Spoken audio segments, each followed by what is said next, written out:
Al Adamson was going through a separation process and decided to move back to the city of Indio. And sometimes it's the scene of your worst nightmare. When someone's missing and you see fresh cement, you go, I wonder. When you open your door to strangers, Sure, Al was a trusting guy. it's all too easy for evil to creep in. It's the most horrible thing you could imagine.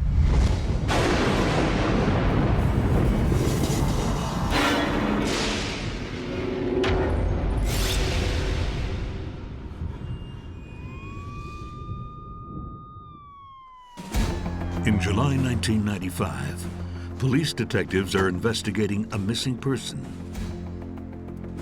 and are summoned to a quiet ranch home in Indio, just southeast of Palm Springs. The property probably was maybe 4 to 5 acres. There were 2 residential homes on that property. The main house was occupied by Al Adamson. Al is the man police are looking for. We couldn't find Al. And I said, you know, where is he? Where's he at? Is he in Texas? Or is he in Vegas? Thanks for coming down, Mr. Adamson. His brother's been trying to reach him for weeks, with no luck. The report was that Mr. Adamson had left and just not told anyone about it. I really started to get panicky. We wanted to trace any movements that he had over the last 6 to 8 weeks to see if we could possibly locate him. The first person they meet is Guadalupe Garcia. She was a caretaker who lived in a mobile home on the property of Mr. Adamson. And she explained to me that she would clean Mr. Adamson's home on a weekly basis. But Guadalupe tells police that she hasn't been in the house in weeks. Pasan unos días, yo me voy para Mexicali con mis padres. Entonces se me ocurre y voy a agarrar las llaves y voy a querer abrir la puerta. Porque yo tenía permiso de entrar en cualquier momento en la casa. Y había cambiado la chapa. Pues, ¿qué está pasando? There's a reason her keys don't work anymore.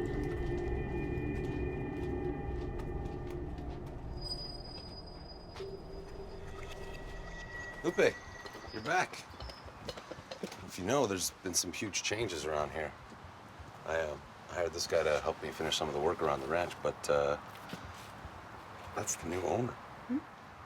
Apparently Al sold the ranch or something.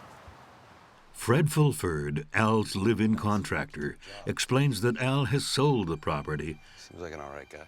but doesn't shed any light on where Al has gone. Al did have plans to sell his Indio home, but not until after it was remodeled.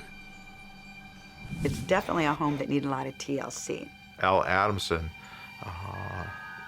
started putting a lot more money into it, trying to improve the structure itself. And once inside, it does appear that Al has packed up most of his belongings.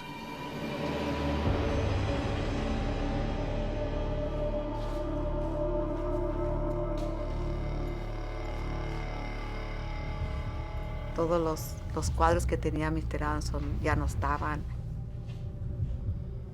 When we walked through the bedroom, she pointed out that a lot of Mr. Adamson's clothing was missing, as well as several suitcases. Al's clearly not there, but he does have a long history of moving around because of his job. He's in the movie business. Hollywood is in his blood. He's born there in 1929 to Hollywood staples. His dad is Denver Dixon, a silver screen cowboy. Al and I used to go with him and watch him make the movies. And his mother, Dolores Booth, a star in her own right. His mom was actually a silent film actress in the old Oregon Trail.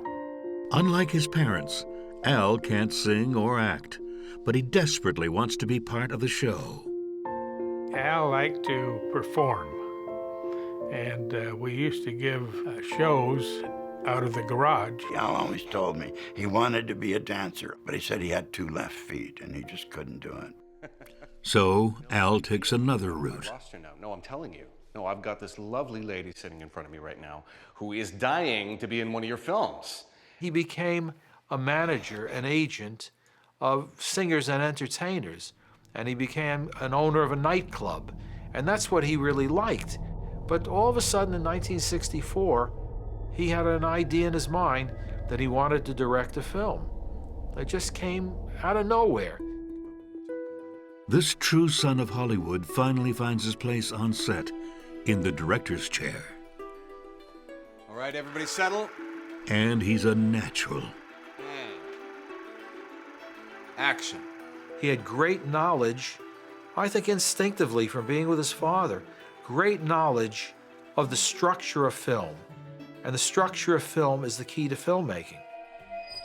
Al's dad introduces him to Sam Sherman, an up-and-coming filmmaker in New York. Well, we hit it off from the beginning. In 1968, they start Independent International Pictures. We wanted to make musicals. We couldn't get anywhere with that. So I knew a lot about horror pictures. Al said, well, if you think that'll make some money, we'll do it. So we got started on horror pictures. Al is liked by his cast and crew right away, even if they find him a bit square.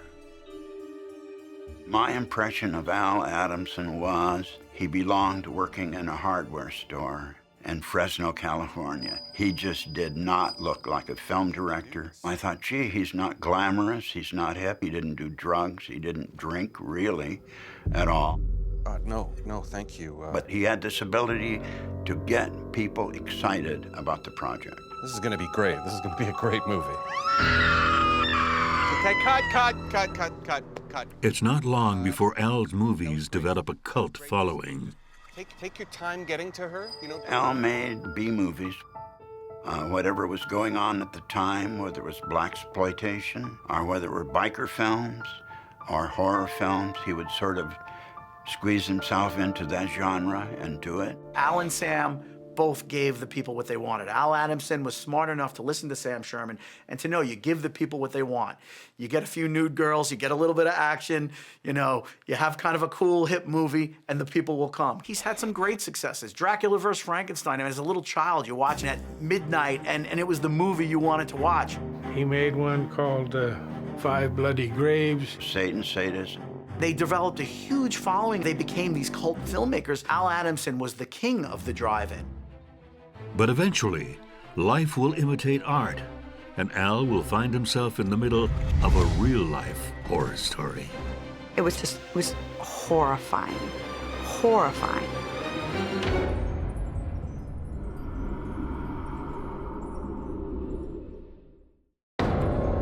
Movie director Al Adamson has been missing for weeks, and his friends and family have grown frantic. But back in the 70s, the only drama surrounding Al's life is on screen. Okay, cut. Al is king of the drive-in. Excellent. And from the beginning, his undisputed queen is Regina Carroll. Al used Regina in almost every movie he made. He never looked at another woman. It was like one of those once-in-a-lifetime loves, the kind of love we all hope to get in our life.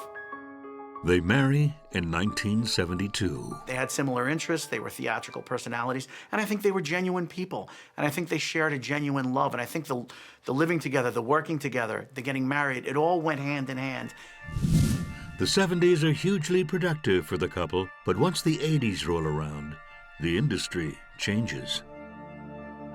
A lot of drive-ins were shutting down. So the changing environment in the entertainment industry, the changing culture, it just kind of boxed them out at that point. Ever resourceful, Al takes the money he's made from filmmaking and tries his hand at a new game. Okay, which one do you prefer? Oh, definitely that one. He got into real estate because he could make money at that, doing that. I seen him make 30 grand in 2 months. Al was very successful in real estate.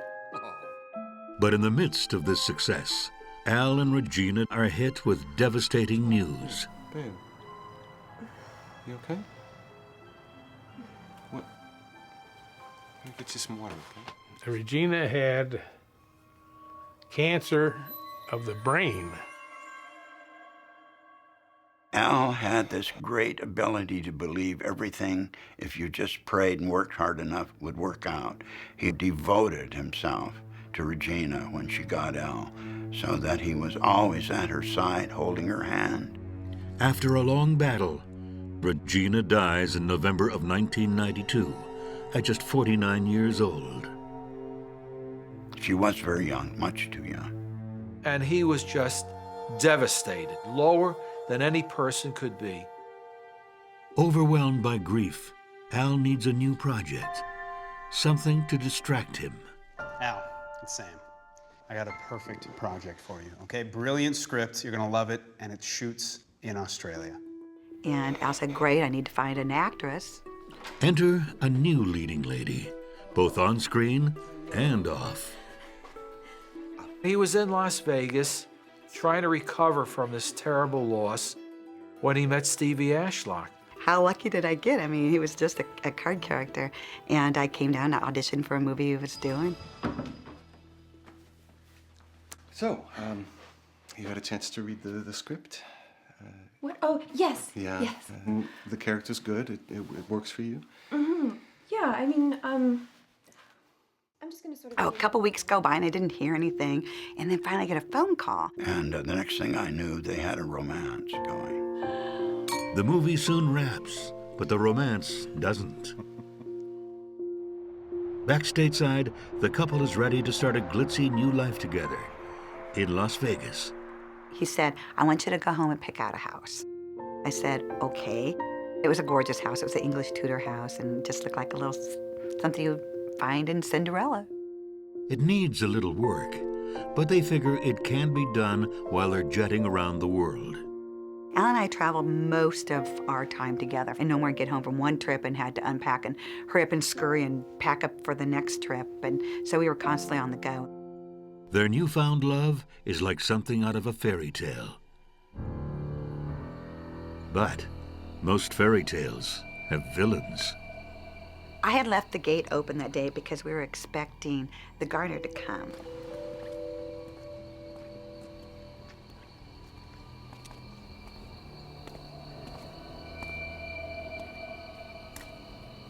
So when the doorbell rang, I figured that it was the gardener.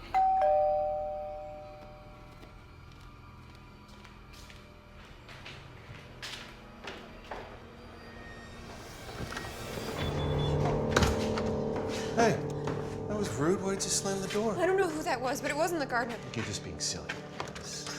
Hey, excuse me. Can I help you? Yeah, I'm Fred. Hi. Hi, Fred. Come on in. Thanks. Hey. I was just doing some work down the street. I've been taking care of this place for the previous owner. Oh, okay, really? I put in the pool and I've done all the yard. Fantastic. When Fred Fulford shows up unexpectedly, Al is quick to give him work. Great. Well, good to meet you, Fred. I'll see you tomorrow. Fred was in the right place at the right time. As long as somebody was willing to pay him for something, he stuck around and he did it. Al was always about working a deal with somebody, you know, that was his nature. I'll work a deal with Fred, he'll fix the things, it won't cost me as much as I hired, you know, a construction company to come in to do them. Mr. Fulford came to work for them to do some rock work around their swimming pool.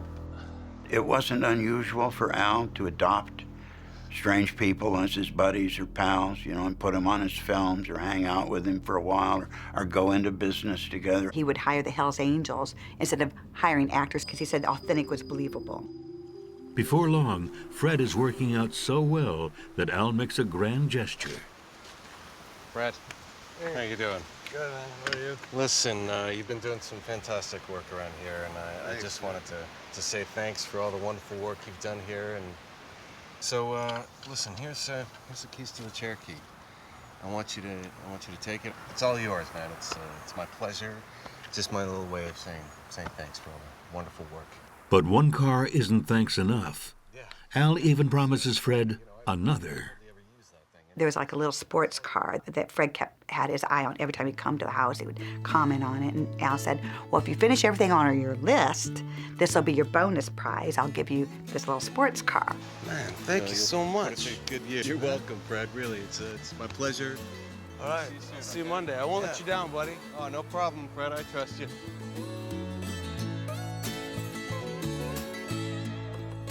When Al's brother Ken comes to visit, he meets the star contractor for the first time. And over here, I mean, he did all this too. He did the put up the tent. Isn't that nice? Nice dinners there. Let me introduce you here, Fred. Hey, this is my brother Ken. Hey, nice to meet you. Ken, nice to meet you. So you guys make movies together, or? What? No, Fred's my guy. This is the guy who. Ken quickly learns that things are not as they appear with Fred. That's the best one. All right, guys. Duty calls. Yo. Women.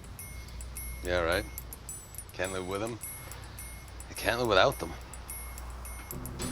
Say that again. Yeah. Wife?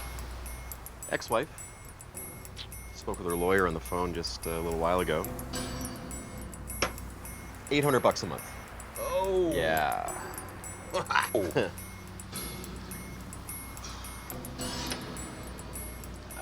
I might be able to help you with that. What do you mean help? Desperate times call for desperate measures, Ken. What are you talking about? Yeah, I know some guys in Arizona. Fix that right up. Fred, I'm just not that desperate, man. I mean...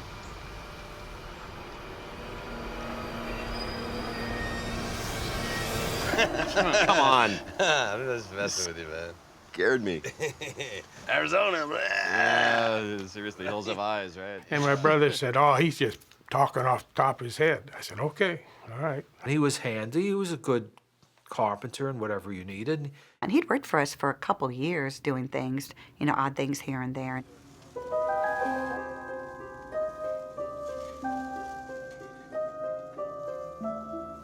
Hey, Fred.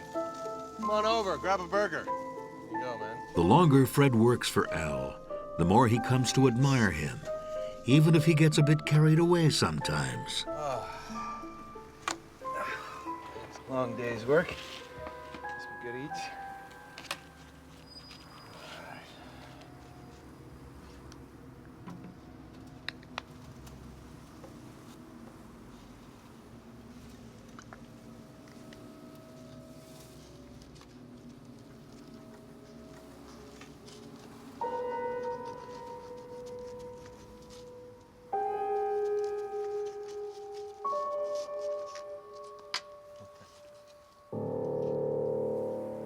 The most interesting thing that happened one day, I saw a man at the end of the driveway, which I thought was Al.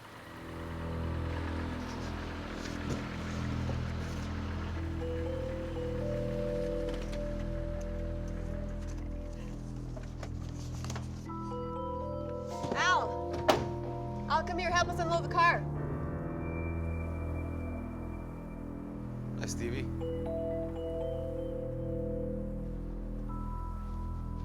It was Fred, dressed exactly like in the same manner that Al would dress in. I was shocked. He started wearing his hair like him, and he had taken on the mannerisms. Sweetheart, just... No, To Stevie, there's just something off about I Fred. don't know what to say to you. I've said it all. And I a million kept times. telling Al over and over again, I said, just give him $200, take him to the end of the driveway, and let him go. But Al doesn't see it. Yet.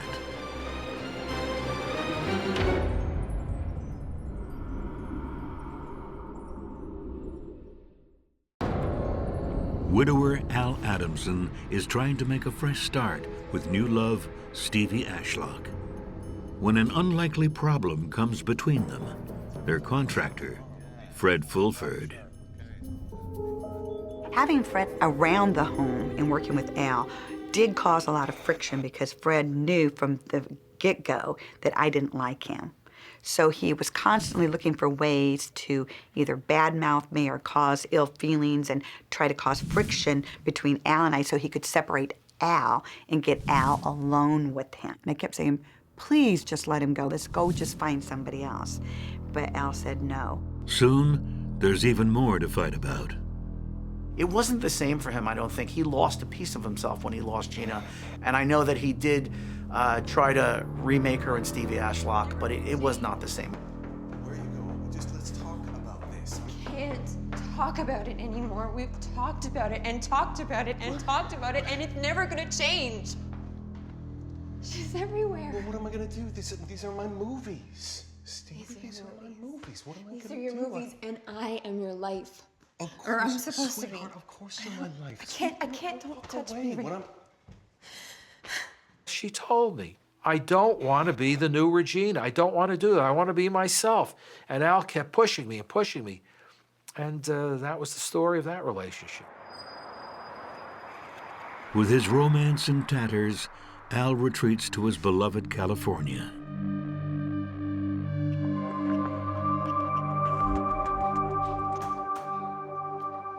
Lupe, how are you? Oh, it's good to be home. He had no place to go except back to Indio. He's depressed, but he finds a distraction. Big changes to his Indio home. So he called Fred Fulford in from Las Vegas to live at the house and fix it up so he could sell it. Fred was willing to move out here with him and stay at this ranch house. It wasn't a palace. The arrangement was that Fred would do work in order to have a place to live.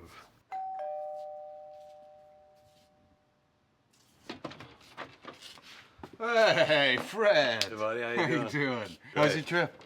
It's great. I got the right car for it. Fred's not the only employee with this kind of deal. Then there was a mobile home off to the side where Miss Garcia and her husband stayed. Nosotros íbamos a regar las palmas, a chequear que la toronja, que el árbol de toronja tuviera agua. Y cuando él venía a la casa, tener limpia su casa y darle mantenimiento a lo que era la alberca. Entonces, ese era mi trabajo, nuestro acuerdo. Y por ese acuerdo no íbamos a pagar ni luz, ni agua, ni el parqueadero donde estaba la trailer. Él no era patrón, era una familia, era parte de la familia. Y yo me sentía parte de su familia. Between Al, Fred, and the Garcias, it's a makeshift family for Al. And a tonic for his grief. Buddy. Hey, Fred. Brought you a present. Oh, thanks. No, I'm good. Not much of a drinker. More for me. I'll take it. Oh, thank you. Some bubbles. Al was such a loner. Any person that spent a lot of time with him, he would try to form a friendship with that person. I think you ordered this. You knew I was going to kick your butt. Yeah, that's what it was. Just a month after moving in, Fred's practically family. Hey, look who it is. Your brother? Brother mine. Hey, brother. Hey, kid. What are you doing playing basketball in the rain on I know. Thanksgiving? Oh my gosh, I completely forgot. It's Thanksgiving. Yeah. You've been. Want to get some dinner? I'd love to. Fred, do you want to come? Sure, man. Come along, buddy. Yeah, Thanksgiving. Come on. All right, thanks. All I'd right. love to. Come on. Starving. We all went to Sizzler right here in Indio. And we had turkey dinner. So he's treating him like a brother. And whenever Al travels for work, he leaves Fred in charge. Okay. Well, all set. How long are you going for? Oh, I don't know. A couple of weeks, maybe. Al would stay there for a little while, and then he would pick up and go somewhere else on a real estate thing. When Al would go away, he'd take care of everything. Well, do you think you could leave me a credit card or something for, I need to buy supplies. Yeah, of course, man, of course. Otherwise- Fred Fulford was not able to get money to pay for the supplies. So Al went ahead and gave him this credit card to buy supplies. Use it, don't abuse it. Come on, Al. You know me. I'm kidding, buddy. Yeah. Have fun out there. Do well. Let me help you out. Oh, thanks, man. All right, Fred. Here you go, buddy. Take care, man. See you ya. Be soon. careful.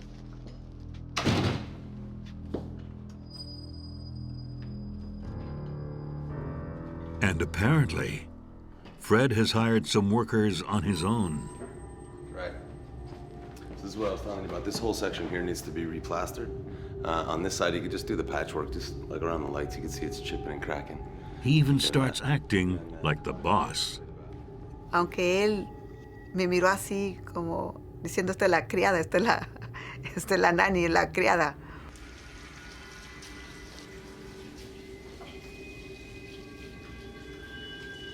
Miss Garcia. She never seemed to really get along with Fred.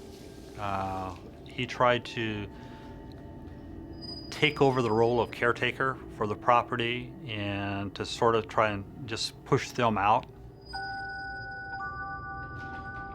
Fred's getting very comfortable at Al's. Perhaps too comfortable.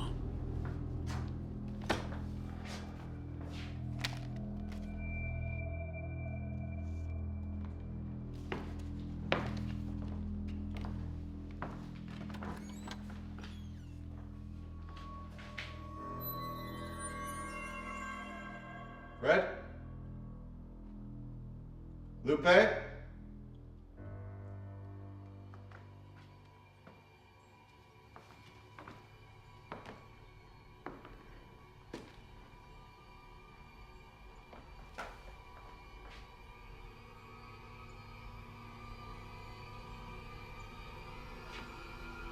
Fred?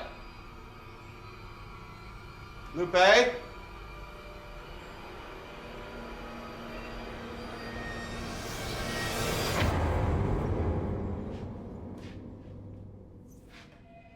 Al told me, I leave money on the table. Fred helps himself to the money and takes a credit card and goes, fills up his car with gas and comes back and throws it back on the table. And Al is starting to notice. That was just Fred, my contractor. He's not in my good books at the moment.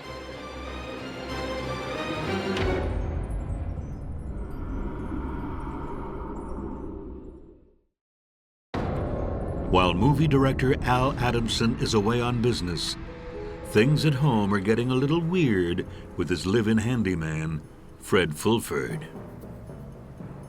And soon, Fred starts taking control of everything. Fred had this metal box built, welded together, so that a padlock can be placed on it. How am I supposed to get the letters now? You're just gonna have to find someplace else. You're not gonna be getting mail here anymore, senorita.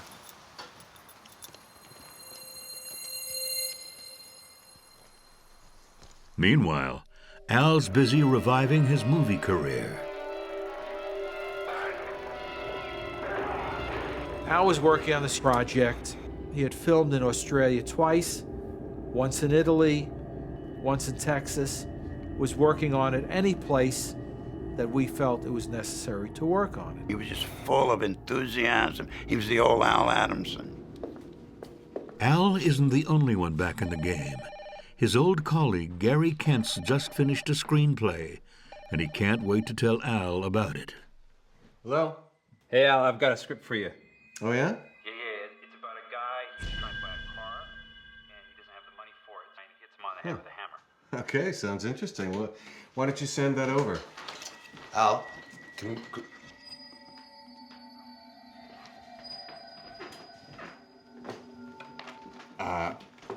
hi, Gary. Sorry about that.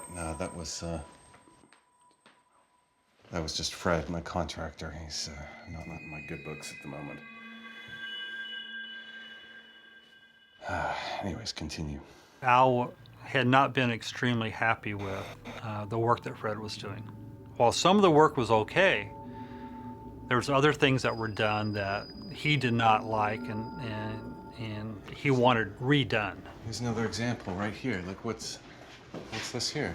I think it was more that he did not know how to do it properly. And much of that was done below the current building code standards. And that's not all. Hello, this is Al Adamson. Excuse me, what do you mean? I haven't received any letters. No, I haven't received anything. He was borrowing from my brother for a long time. And Al says a couple $100 here and there don't mean nothing. But now, Al thinks it might be more than that.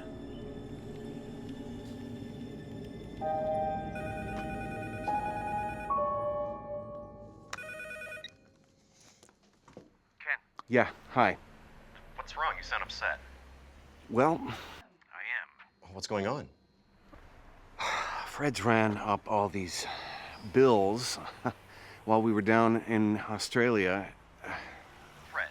I thought you guys were buddies. Yeah. And I said, well, look at Al, don't do nothing.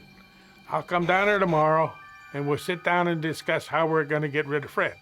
Ken was able to convince Al to wait so he could drive down and be with him there when Mr. Adamson confronted. Hello, yes, this is He Al agrees to wait to dismiss Fred, Yes. but he calls his bank right away. I would like to remove a name from my credit card. Yes, that's correct. Fred Fulford. All right, thank you very much. Thank you, you too. Al. Is there something you want to tell me? Are you stealing from me, Fred? Are you really asking me that question? Listen, I just need a straight answer. No, I would never steal from you. Well, there's a lot of charges on my credit card racking up, and You gave me the credit card. You told me to buy what I need to fix the there's house. no need to get heated about this. I didn't tell you to charge everything and rack up thousands of dollars on my credit card. The bank called me. So can you explain these charges? I'll show you all the receipts. I keep them in the truck. Great, I would love to see them. Okay, all you have to do is ask, though, Al. Okay, please, I would love to see the receipts. Yeah, okay, fine. Thank you. Can you let me get back to my work, please? Yeah. Work it up.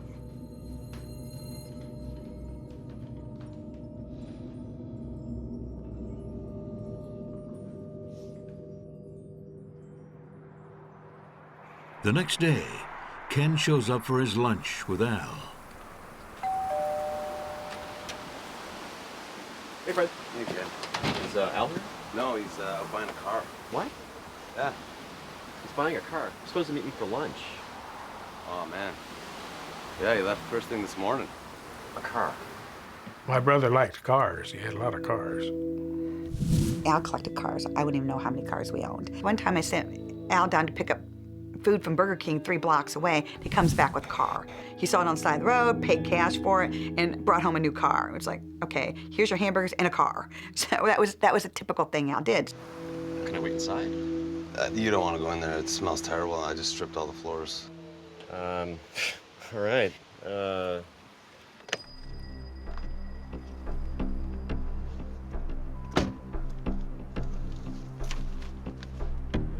Ken waited around for several hours, and when Al still did not return, he left to head home.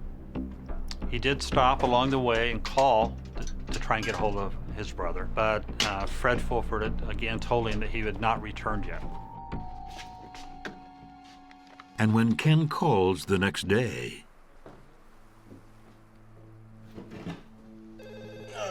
it's Fred who answers once again. Hello? Can I speak to Al?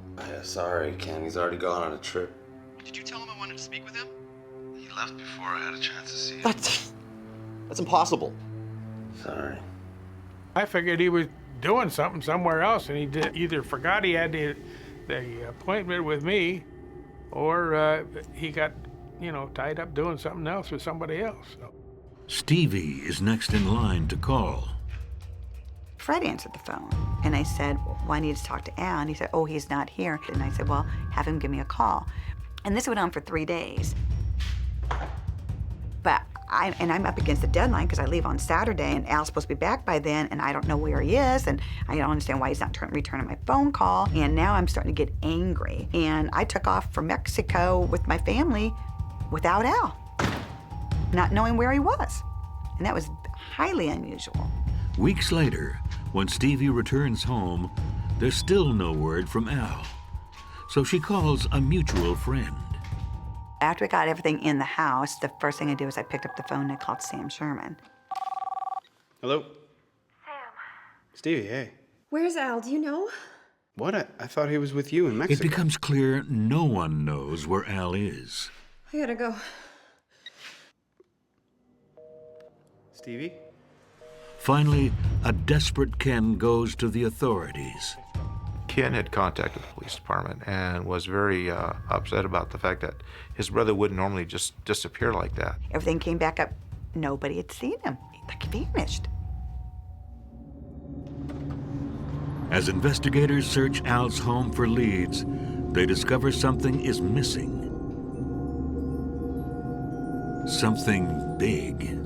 Officer, there was a jacuzzi here, mister. I love to take jacuzzi all the time. He had 2 jacuzzis, one in the pool and one in the house. And he was always proud of that one in the house. Al would never have removed that jacuzzi. Ms. Garcia was able to explain that in the mid part of June, some gentleman had removed the jacuzzi. And in its place, freshly laid tile. He said, when someone's missing and you see fresh cement, you go, I wonder. Detective Anderson then felt that, well, maybe Al Adamson didn't leave the property. They started digging.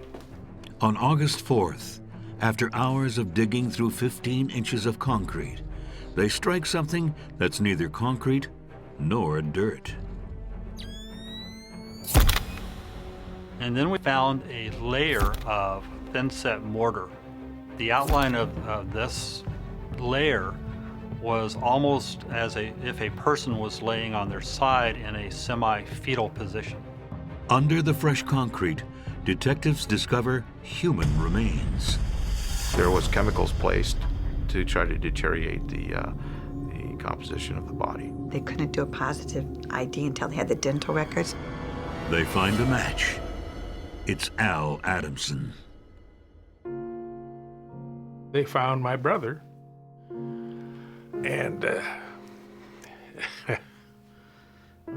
I cried for 3 days. Es triste. Porque él me dijo, estaba envuelto en la sobrecama que le compraste. It was horrifying, horrifying. There's no emotion. Your life stops. It just stops.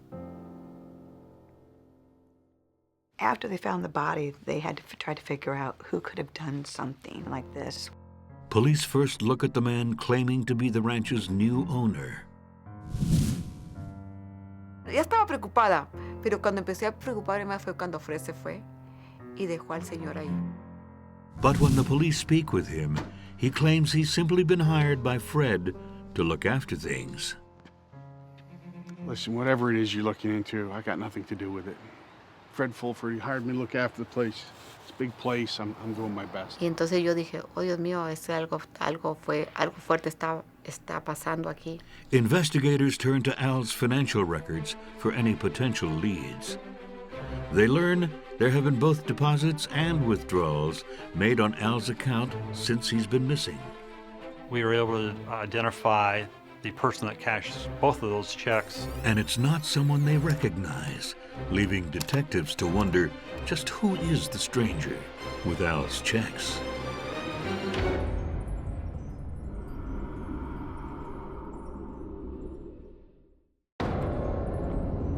Horror movie director Al Adamson has been found dead, buried in his own home in Indio, California. Investigators turn to bank records to search for clues to his whereabouts. Since the last time Mr. Adamson had been heard from, there had been 2 deposits into his bank account totaling over $7,000. Al had moved money from one of his holding accounts into another and then made a withdrawal. But he's not the one who makes the transaction. Looking at the video from the bank, we were able to identify the person that cashed both of those checks as a Mr. Larry Petrie. Larry Petrie is one of the workers hired to help out with the house renovations. Right. But this whole section here needs to be replastered. On this side. As police search for Larry Petrie, suspicion shifts again. Larry Petrie's been gone for days. We learned that both checks were signed on the back with the name of Al Adamson, but in looking at the security video from the bank, we were able to determine that it was not Mr. Adamson, that it was in fact Fred Fulford that deposited those checks.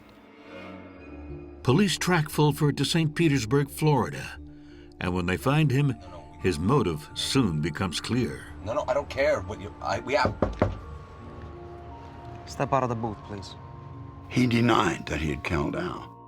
Before, I was in the middle of a phone call. What do you want? The credit cards belonging to Al Adamson was seized at the hotel. Documents with Al Adamson's information on there. The cars that belonged to Al Adamson, high-end cars like a Mercedes, was located there in Florida and being sold through a relative of Fred Fulford.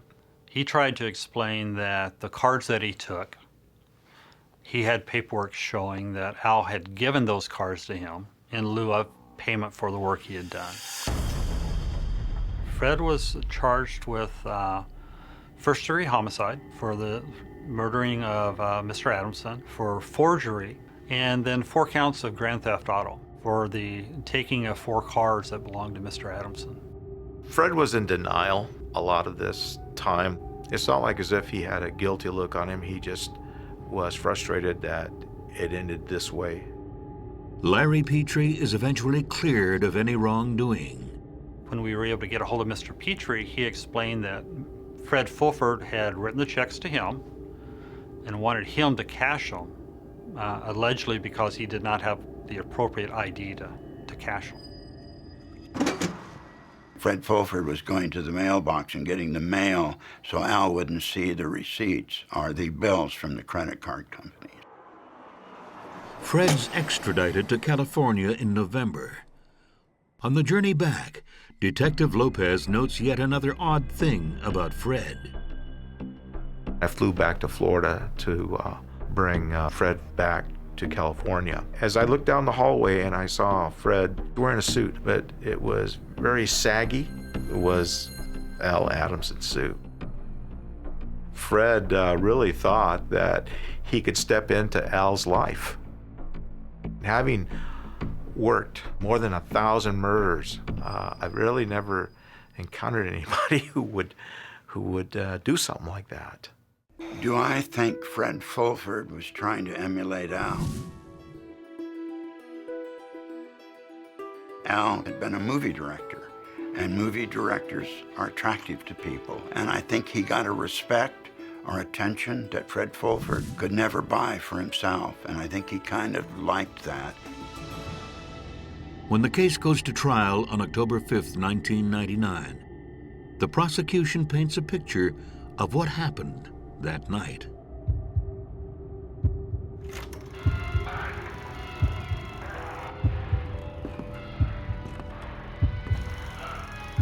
Something we need to talk about? You gave me the credit card. Please, I would love to see the receipts. Yeah, okay, fine. Work it up.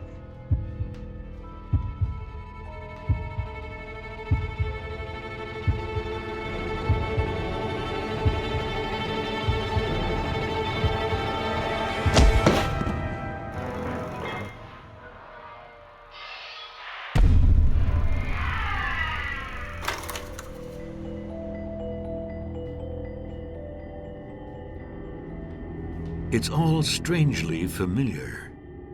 It's very eerie because the script I'd sent Al, the lead character in that film had been killed the same way. And that script was on Fred Fulford's nightstand in his bedroom because Fred was always getting the mail. Fred knew he was going to be fired and was going to lose it all. When people murder somebody, they will generally use tools that they're most familiar with. Fred had to make a decision. Walk away or try to take whatever he could. And the only way to do that was to kill Adamson. Fred then hires 2 men to dig up the jacuzzi. Then covers Al's body with 42 inches of cement before laying down fresh tile, where it will stay buried until the excavation weeks later.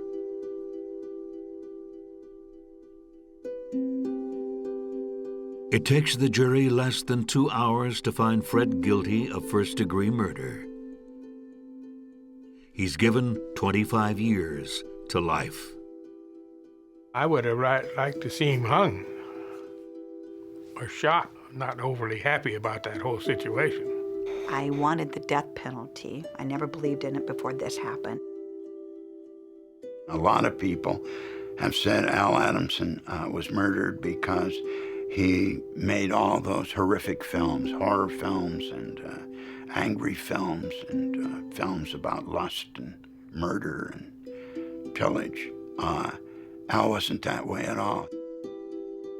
What do I miss the most about Al Adamson is his love of life. The last person I expected to be murdered was Al Adamson. And I've not overcome it. Yo pienso que todos los que hacen una película dejan una parte de su corazón y de su vida.